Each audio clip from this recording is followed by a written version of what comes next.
नमस्कार दर्शक मित्रों, मैं हूं दिया खटवानी और स्वागत है आपका के न्यूज में। चलिए गौर करते हैं समाचारों से पहले चंद हेडलाइंस पर। देश में कोरोना मरीजों की संख्या 1,99,19,715 हो गई है। मतलब आज यह आंकड़ा 2 करोड़ के पार हो जाएगा। भारत ऐसा दूसरा देश होगा जहां 2 करोड़ से ज्यादा लोग संक्रमण की चपेट में आ चुके होंगे। कोरोना काल में कुछ अफसर अमानवीय हरकत करने लगे हैं। इंदौर के समीप देपालपुर विधानसभा में तहसीलदार बजरंग बहादुर लोगों को लात से मारते दिख रहे हैं। लोगों ने कोरोना कर्फ्यू का उल्लंघन किया था।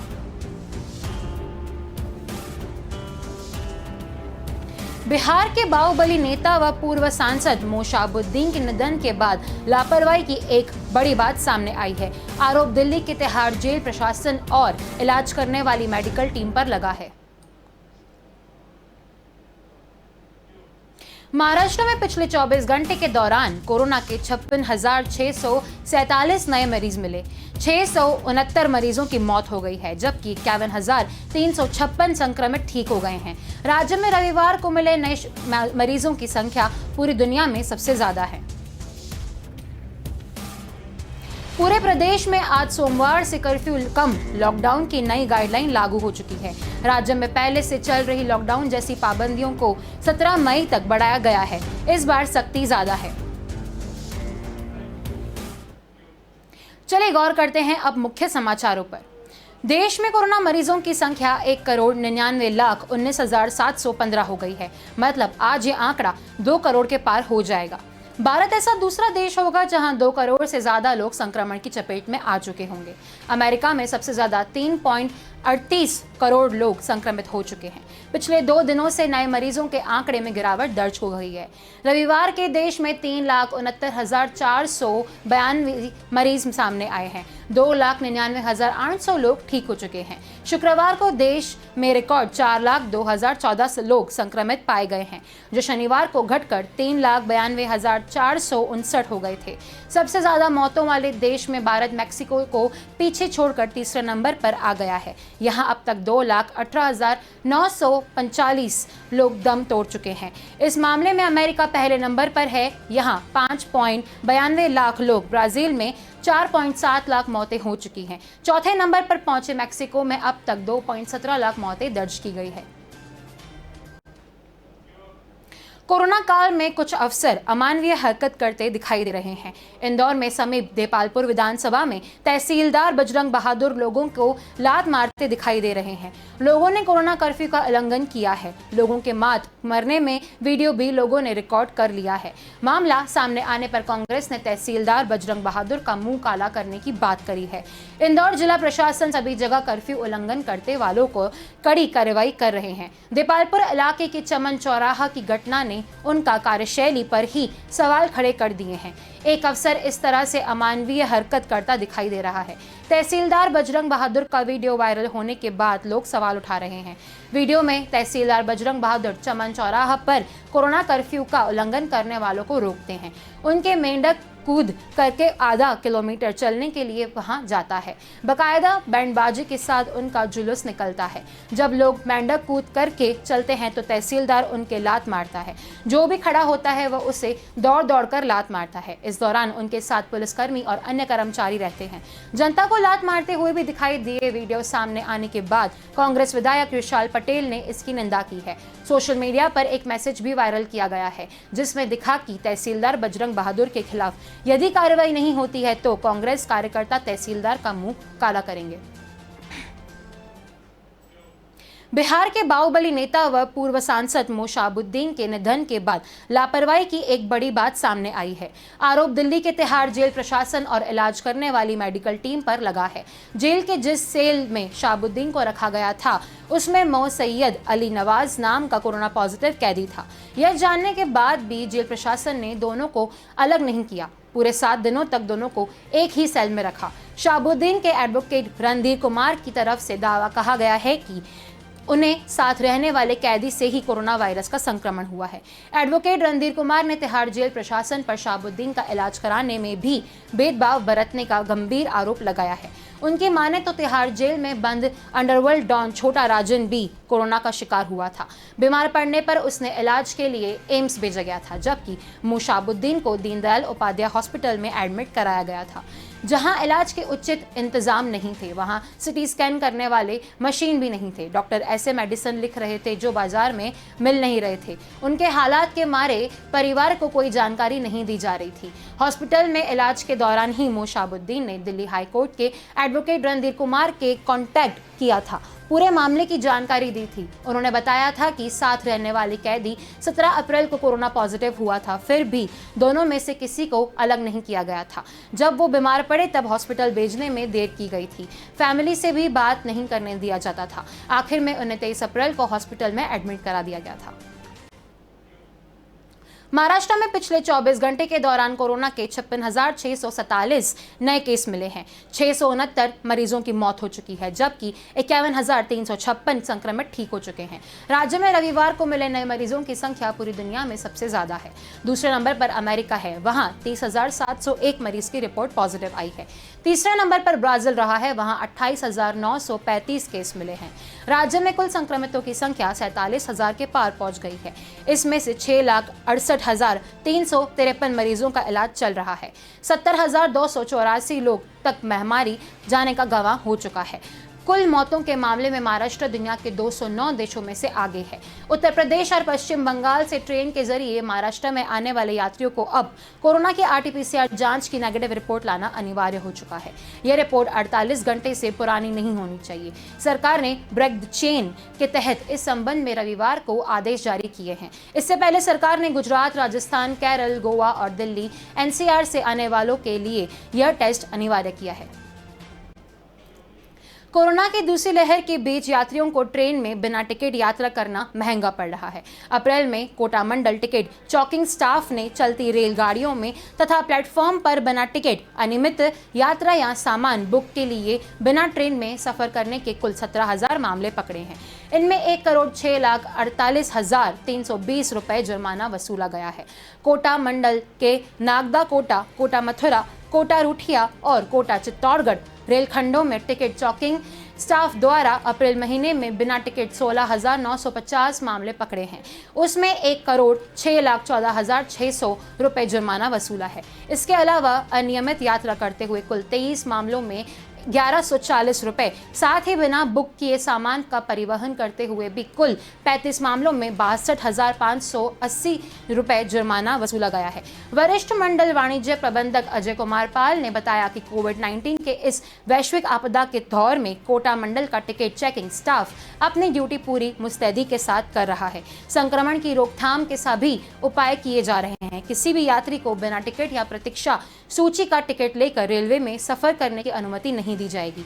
इसके बावजूद लोग बिना टिकट के यात्रा करने का जोखिम उठाने से बाज नहीं आ रहे हैं। ऐसे यात्री टिकट चेकिंग स्टाफ की पैनी नजर से बिन नहीं कर पा रहे हैं।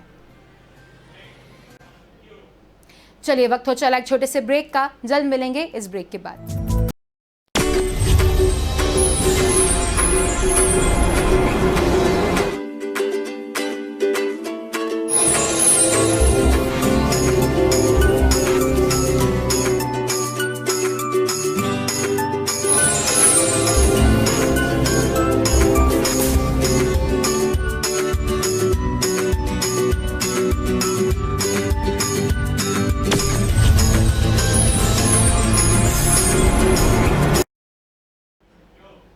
Welcome back. चलिए गौर करते हैं आगे के समाचारों पर।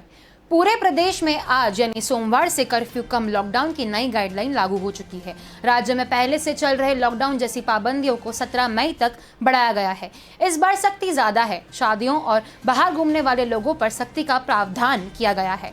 पाबंदी को रेड अलर्ट जोन अनुशासन पखवाड़े का नाम दिया गया है।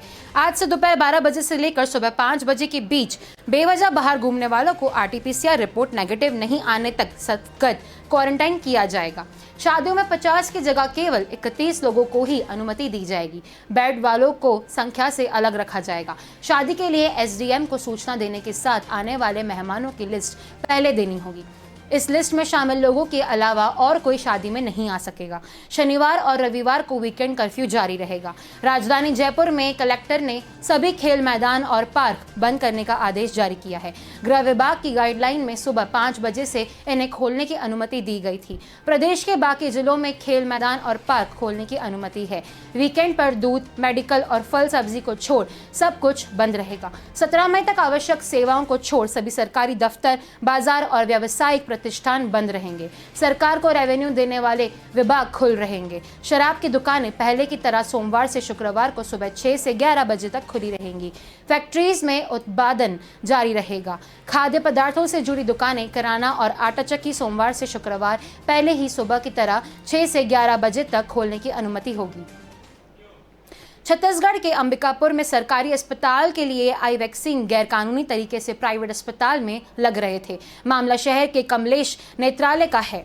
वहां शनिवार और रविवार को 600 रुपए लेकर 18 साल के अधिक उम्र के लोगों को वैक्सीन लगाई जा रही थी। सूचना मिलने पर एसडीएम ने स्वास्थ्य विभाग के अफसरों के साथ छापा मारा। हालांकि तब तक 18 लोगों को वैक्सीन लगाई जा चुकी थी। क्लिनिक को सील कर दिया था। मौके से कोविशील्ड के 2 वायल भी जब्त किए गए थे। अब जांच होगी कि आखिर इन्हें वैक्सीन किसने दी। दरअसल प्राइवेट अस्पताल पर वैक्सीनेशन करने की रोक लगाई गई थी। इस बीच प्रशासन को सूचना मिली कि कमलेश नेत्रालय में वैक्सीनेशन किया जा रहा है। इस पर टीम ने वहां छापा मारा है। जांच में पता चला है कि 2 मई से ही वहां वैक्सीनेशन शुरू किया गया था। टीम को कोविशील्ड वैक्सीन की 2 वायल मिली थी, जिसमें से 1 की पूरी डोज इस्तेमाल की जा चुकी थी। फिलहाल स्वास्थ्य विभाग ने भी मामले की जांच शुरू कर दी है। टीम को 1 वायल खाली मिली थी। 1 वायल में 10 डोज होती है। क्लिनिक में 18 लोगों को वैक्सीनेशन लगाई जा चुकी थी। इससे संभावना है कि वहां 2 खाली वायल होनी चाहिए। बरामद वायल के 10,000 डोज 29 अप्रैल को सरकारी संस्थानों के लिए आए थे। बैच नंबर भी 1 है। इसके एक दिन पहले ही जिला टीकाकरण अधिकारी ने प्राइवेट केंद्रों पर वैक्सीनेशन की रोक लगा दी थी। अब किसी सरकारी कोल्ड चेन से कर्मचारी की मिली भगत होने की आशंका जताई जा रही है। मध्य प्रदेश में जल्द ही 18 साल से ज्यादा उम्र के युवाओं को भी वैक्सीन लगाने का प्रारंभ हो जाएगा। चिकित्सा शिक्षा मंत्री विश्वास सारंग ने कहा कि अगले 48 घंटे के अंदर हम केंद्र सरकार द्वारा जारी निर्देश के अनुसार वैक्सीन लगाने का कार्यक्रम शुरू कर देंगे। इसके लिए ज्यादा से ज्यादा युवा आगे आए और रजिस्ट्रेशन करवाएं। यह बात सारंग के पत्रकारों से चर्चा के दौरान कही गई है। उन्होंने कहा कि सरकार के प्रयास के कारण संक्रमण की चेन को कम करने में सफल हुआ है, लेकिन यह खुशी मनाने का समय नहीं है। हमें एग्जीक्यूट होकर कोरोना को हराना होगा। यह तभी संभव है जब लोग कर्फ्यू को नियम से पालन करें। मंत्री विश्वास सारंग ने कहा, आज कोरोना के केसों में कमी आने से कुछ राहत मिली है। पिछले दिनों से आज स्थिति में कोरोना का पॉजिटिव रेट कम हुआ है। रिकवरी रेट बढ़ा है। बिस्तर और ऑक्सीजन की आपूर्ति को हर स्तर पर सुनिश्चित किया गया है। सभी व्यवस्थाओं को व्यवस्थित कर रहे हैं। अभी कुछ जगह कोविड सेंटर बनाए गए हैं। जल्द ही मोतीलाल स्टेडियम समेत कुछ और जगह कोविड सेंटर शुरू करने जा रहा है। कांग्रेस के नेताओं के मंसूबे पर पानी फिरा। मंत्री ने कहा कि प्रधानमंत्री नरेंद्र मोदी के नेतृत्व में वेट सेल बनाया गया है। अब वैक्सीन 18 से ज्यादा आयु वाले लोगों को लगाना शुरू हो जाएगी। युवा साथियों से अपील करता हूं कि पूरी ताकत के साथ रजिस्ट्रेशन कराया और व्यवस्थित रूप से वैक्सीन लगवाएं। सभी को अनुशासन में रहना होगा। वैक्सीन लगवाने से यह साफ दिखना चाहिए। वैक्सीन को लेकर अब जनता में जागरूकता आई है। कांग्रेस के नेताओं को मंसूबे पर पानी फिरा है। अफवाह फैलाने का नाम किया था। आज लोग वैक्सीन लगाने के लिए आगे आ रहे हैं। पाकिस्तान से लेकर कर्नाटक तक बने सिस्टम के कारण बीते 48 घंटों में प्रदेश के कई इलाकों में गरज चमक के साथ बारिश भी हुई है। इस कारण प्रदेश भर के अधिकांश इलाकों में रात का पारा सामान्य से नीचे आ गया है। प्रदेश की राजधानी भोपाल में रात का पारा सबसे ज्यादा 5 डिग्री के नीचे गया है। बारिश के कारण प्रदेश के अधिकांश जिलों में न्यूनतम तापमान लुढ़क गया है। वरिष्ठ मौसम वैज्ञानिक जेडी मिश्रा ने बताया कि अगले 2-3 दिन तक इसी तरह प्रदेश में मौसम बना रहेगा। यह राजस्थान में बने सिस्टम के कारण हो रहा है। वहां से एक ट्रक लाइन मध्य प्रदेश से गुजर रही थी। हालांकि अब इसका ज्यादा असर जबलपुर और बैतूल समेत इन्हीं इलाकों में रहेगा। अन्य इलाकों में गरज चमक के साथ बादल छा सकेंगे। भोपाल में बीते 24 घंटों में हुई बारिश के कारण रात का पारा सबसे ज्यादा नीचे आ गया है। यहाँ पर न्यूनतम तापमान 4.8 डिग्री तक गिर गया है। यह सामान्य से 3.8 डिग्री सेल्सियस का कम रहा है। उज्जैन में 4.5 डिग्री, होशंगाबाद में 4.2 डिग्री और राजगढ़ में सबसे ज्यादा 4 डिग्री तक तापमान में गिरावट दर्ज की गई है। प्रदेश के 22 जिलों में गर्मी से राहत मिली है। भागलपुर शहर में बादलों के आने के साथ ही गर्मी में राहत मिली शुरू हो गई है। अब अगले 48 घंटे तक गर्मी परेशान नहीं करेगी। राज्य में मल्टी वेदर सक्रिय हो गया है। इसमें चक्रवातीय दबाव, दक्षिण पश्चिम क्षेत्र से आने वाली नामयुकिक हवाएं व बंगाल से आ रही दक्षिण पूर्वी हवा प्रमुख है। मौसम विज्ञान केंद्र के वरीय वैज्ञानिक डॉक्टर S.K. पटेल ने कहा कि एक चक्रवातीय पसिचरण अभी मध्य प्रदेश के उत्तर पश्चिम दिशा पर अव्यवस्थित हो गया है। इन्हीं कारण से अगले 24 से 48 घंटों में भागलपुर के अलावा पूर्वी बिहार में हल्की तीव्रता की बारिश के साथ आंधी आने की संभावना है। बीते 24 घंटे में शहर के अधिकतम तापमान में 4 डिग्री की कमी आ गई है। रविवार को भागलपुर का अधिकतम तापमान 36.6 रहा, जो सामान्य तापमान से 1 डिग्री कम रहा है। न्यूनतम तापमान सामान्य के बराबर 22.7 दर्ज किया गया है। बिहार में काल बैसाखी के रूप में आने वाले तूफान गहरे एवं लंबे सहनीय बादल हो सकते हैं, जो पश्चिम से पूर्व की ओर तेज हवा के साथ ही गरज वाले बादल के साथ वर्षा देते हुए आगे की ओर बढ़ते हैं। भागलपुर सहित सुबह भर ही इसके आने की संभावना है। चलिए, वक्त हो चला एक छोटे से ब्रेक का। जल्द मिलेंगे इस ब्रेक के बाद। Ayush, oh my dear, real bytes ये बुलाता है।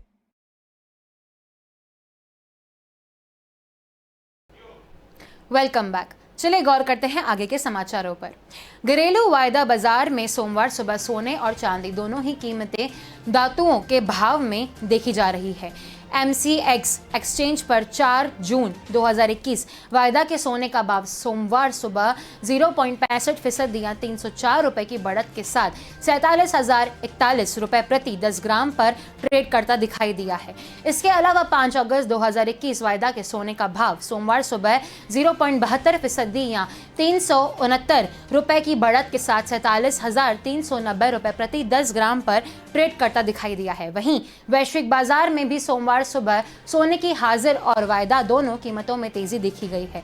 सोने के साथ ही चांदी की घरेलू वायदा कीमत में भी सोमवार सुबह तेजी देखने को मिली है। MCX एक्सचेंज पर सोमवार सुबह 5 जुलाई 2021 वायदा की चांदी की कीमत 0.65% या 455 रुपए की बढ़त के साथ 68,821 रुपए प्रति किलोग्राम पर ट्रेड करती दिखाई गई है। वहीं अंतर्राष्ट्रीय बाजार की बात करें तो यहां भी सोमवार सुबह चांदी की वायदा और हाजिर दोनों कीमतों में तेजी देखने को मिली है। वैश्विक स्तर पर सोमवार सुबह सोने की वायदा कीमत और हाजिर कीमत दोनों में ही तेजी देखने को मिली है।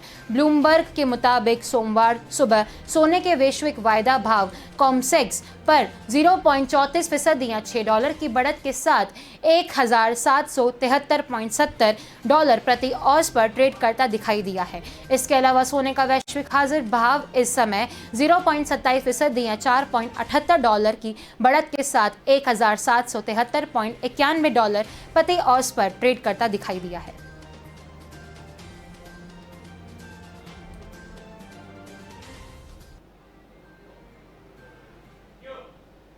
मई के पहले हफ्ते के पहले कारोबारी दिन शेयर बाजार में कमजोर शुरुआत दी। सेंसेक्स 426 अंक और निफ्टी 150 पॉइंट नीचे खुला।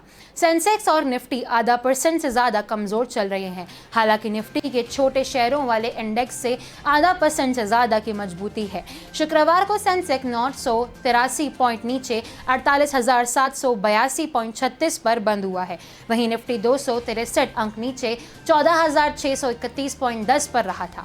बैंकिंग और रियल्टी शेयरों में बिकवाली के चलते बाजार पर दबाव है, जबकि मेटल, FMCG और ऑटो शेयर सपोर्ट दे रहा है। निफ्टी ऑटो इंडेक्स को मजबूती देने वाले बड़े शेयरों में Exide industry, Maruti, Motherson, Sumi, Bajaj auto और बालकृष्ण इंडस्ट्रीज शामिल है। इनमें 0.30% से 2.25% तक की मजबूती दिख रही है। निफ्टी 500 के टॉप गेनर्स में KRP, मिल, एडाइसिस, पेरी, एडवांटेज एचटाइम, श्रीराम सिटी यूनियन और मैरिको है। अच्छे रिजल्ट के चलते इन कंपनियों के शेयर में 11.50 से 9.5% तक का उछाल आया है। बहादुरगढ़ में सोमवार को एक औद्योगिक इकाई में भीषण आग लग गई है। इसमें यहां मौजूद स्टाफ में भगदड़ मच गई है। वहीं इस आसमान पर दूर दूर तक धुएं का गुब्बार छाया हुआ है।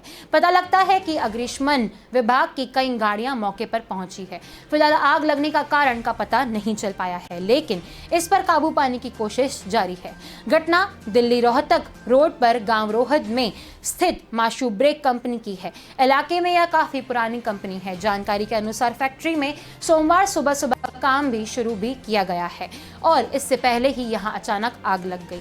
कुछ ही देर में आग बड़े हिस्से में फैल गई। लपटें इतनी भयंकर थी कि कोई भी कुछ नहीं कर पाया और वहां मौजूद कर्मचारियों में भगदड़ मच गई। आनन फानन में अग्निशमन विभाग को सूचित किया गया था। जब तक दास मौके पर पहुंचा तब तक आग और भड़क चुकी थी। एक के बाद एक करके 5 से ज्यादा गाड़ियों मौके पर पहुंची। फिलहाल आग पर काबू पाने की कोशिश जारी है। वहीं अभी किसी कर्मचारी के आग की चपेट में आने से इनकार किया जा रहा है। आग की लपटें काफी ऊपर तक उठ रही थी, जिसमें आसपास के इलाके में दूर दूर तक आसमान में धुआं ही धुआं भर गया। इससे पहले रविवार को जोड़ा बॉर्डर के नजदीक कबाड़ में भी भीषण आग लग गई थी। इसके कारण भी पूरे क्षेत्र में धुआं ही धुआं भर गया था। एक तरफ फसल का सीजन होने के कारण हवा में धूल कण की मात्रा बढ़ी है। ऊपर से 24 घंटे के अंदर ही क्षेत्र में आग की 2 भीषण घटनाओं के कारण धुएं ने प्रदूषण का स्तर और बढ़ा दिया है। मुरैना दिल्ली में बेलदारी करता था। लॉकडाउन की वजह से काम बंद हो गया। मुरैना तक को बस में से आ गया, लेकिन अब टिकमगढ़ तक जाना है। बस ही नहीं चल रही है। यह कहना है कि दिल्ली से टिकमगढ़ जाने वाले यात्री कल्याण का है। जब उससे पूछा कि अब कैसे जाओगे तो उसने मजाकिया अंदाज में कहा कि मोदी जी हेलीकॉप्टर भेजेंगे, उसी से जाएंगे। सरकार ने बसों का संचालन पूरी तरह से 7 मई तक बंद कर दिया है। मुरैना में टोटल लॉकडाउन लगा दिया है। बसें बंद होने जा रही है। मुरैना बस स्टैंड पर बाहर से आने वाले यात्रियों का हुजूम खड़ा है। उसमें कुछ लोग टिकमगढ़ जाने के लिए झांसी वाले बस का इंतजार कर रहे थे, लेकिन जब उन्होंने बताया कि बसें बंद होती जा रही है, उनके माथे पर चिंता की लकीरें उभर रही है। टिकमगढ़ जाने वाले श्रमिक महिला मक्खन ने बताया कि लॉकडाउन ने उन्हें पूरी तरह बर्बाद कर दिया है। उनके सामने रोजी रोटी का संकट उत्पन्न हो गया है। जब उससे पूछा गया कि टिकमगढ़ को जाकर क्या करोगे तो बोली कुछ भी कर लेंगे। जो मेहनत मजदूर यहाँ कर रहे हैं वही वहाँ कर लेंगे, कम से कम पेट तो भरा जाएगा। टिकमगढ़ निवासी वैरागी ने बताया, ठीक टिकमगढ़ में अगर काम नहीं मिला तो दूसरों की खेती बटाई पर लेकर पेट तो भर लेंगे, बच्चे तो पालने ही हैं। लॉकडाउन का पता नहीं लगता कितना और बढ़ेगा। हम किसी भरोसे में नहीं रहना चाहते हैं, इसलिए घर जा रहे हैं। लॉकडाउन में सबसे अधिक मरना रोज कमाने खाने वाले श्रमिकों का है। उनके पास इतनी बड़ी बचत नहीं होती है कि वे इतने अधिक दिनों तक बिना काम के गुजारा कैसे करें। लिहाजा दिल्ली, मुंबई व अन्य बड़े शहरों से लोग अपने गांवों की तरफ पलायन कर रहे हैं। अप्रैल में जानलेवा हो चुके कोरोना वायरस ने मई में भी रिकॉर्ड बनाना शुरू कर दिया है।